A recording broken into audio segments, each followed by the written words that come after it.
Paranormal और normal के बीच की डिफरेंस यदि मैं आपसे पूछूं तो हमें नहीं लग रहा है 5% से ज्यादा लोगों को पता होगा। चलिए इस वीडियो के साथ हम यही समझने की कोशिश करते हैं कि पैरानॉर्मल और नॉर्मल होता क्या है। जैसा कि हमारा ये शरीर है, ये शरीर दो चीजों से बनी है, एक सोल और दूसरा स्पिरिट। अब सोल और स्पिरिट क्या होता है ये समझते हैं। सोल 3 चीजों से बनती है, बॉडी, एनर्जी और माइंड। और स्पिरिट जो होती है वो अनकॉन्शियस माइंड होती है। ये जो माइंड है, माइंड 3 टाइप का होता है, एक कॉन्शियस, सबकॉन्शियस और अनकॉन्शियस। कॉन्शियस और सबकॉन्शियस ये बॉडी हो गया हमारा, मतलब सोल हो गया। और अनकॉन्शियस जो हो गया वो स्पिरिट हो गया, मतलब जिसको हम ना देख सकते हैं, ना सुन सकते हैं, ना कुछ भी समझ सकते हैं, वो अनकॉन्शियस हो गया। अब जिसके साथ हम बात कर सकते हैं, छू सकते हैं, जिसको हम समझा सकते हैं, उसकी हम सुन सकते हैं, वो हमारा सोल हो गया।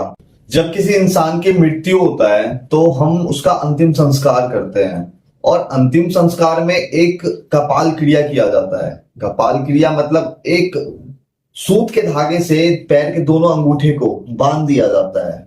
खैर, कपाल क्रिया के बारे में हम किसी और वीडियो में डिस्कस करेंगे डीप में। अभी फिलहाल हम बात करते हैं जो इंसान माइंड में यादें कलेक्ट करता है उसके बारे में हम समझते हैं कि उसको कैसे इस दुनिया में रखा जाता है।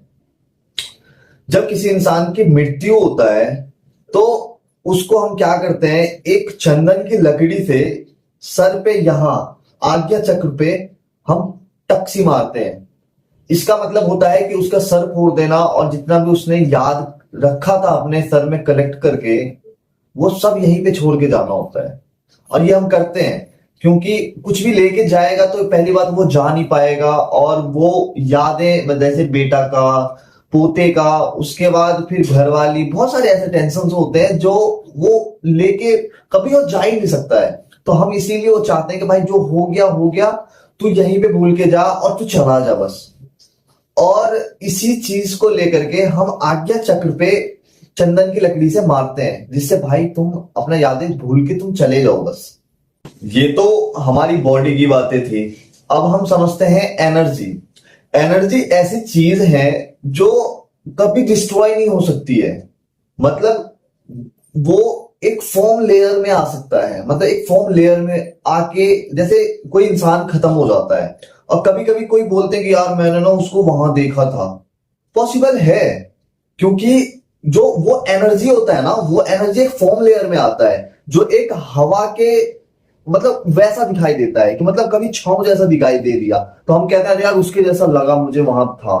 ये ज्यादातर जहां लोग बैठते ज्यादा थे वहां दिखते हैं, या ज्यादातर अकेले में अंधेरे में एक छांव दिखाई पड़ गया जो एग्जैक्ट वैसा ही था जैसा कि रियल लाइफ में ये थे खत्म होने वाले।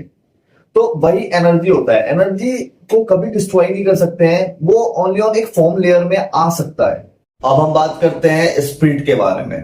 अब स्पिरिट क्या होता है, मतलब भूत होता क्या है।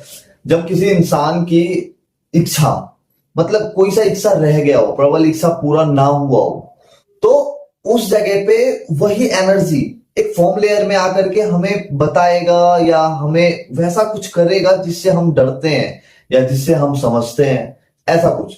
तो ये हो जाता है स्पिरिट एक फॉर्म लेयर में, मतलब उसके पास बॉडी नहीं है, कहा जाए तो हमसे कमजोर है वो, लेकिन उसके पास ऐसा है कि कभी दिखता है कभी नहीं दिखता है, तो उससे हम डर जाते हैं। अचानक सामने कुछ आ जाए तो हम डर जाते हैं।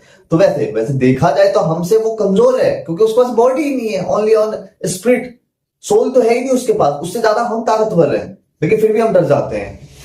और स्पिरिट जो है वो एक ही शर्त पे जाती है, जब उसको कपाल क्रिया किया जाए। अब कपाल क्रिया वही है जो मैंने अभी बताया कि किसी और में बात करेंगे, फिलहाल थोड़ा थोड़ा समझा देता हूं। कपाल क्रिया में जो धागा बांधा जाता है पैर के अंगूठे में और उसके बाद जो मंत्र उच्चारण किया जाता है वो यमराज को स्पेशली बुलावा मंत्र होता है।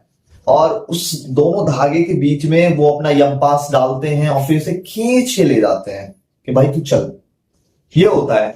खैर, आप बताइए जरूर कि वीडियो कैसा लगा हो। आप लोग कमेंट करके जरूर बताएं और लाइक करें क्योंकि बहुत मेहनत पड़ती है एक वीडियो बनाने में, फिर उसकी एडिटिंग करने में। चलिए अब तक के लिए बाय, मिलते हैं अगला वीडियो में।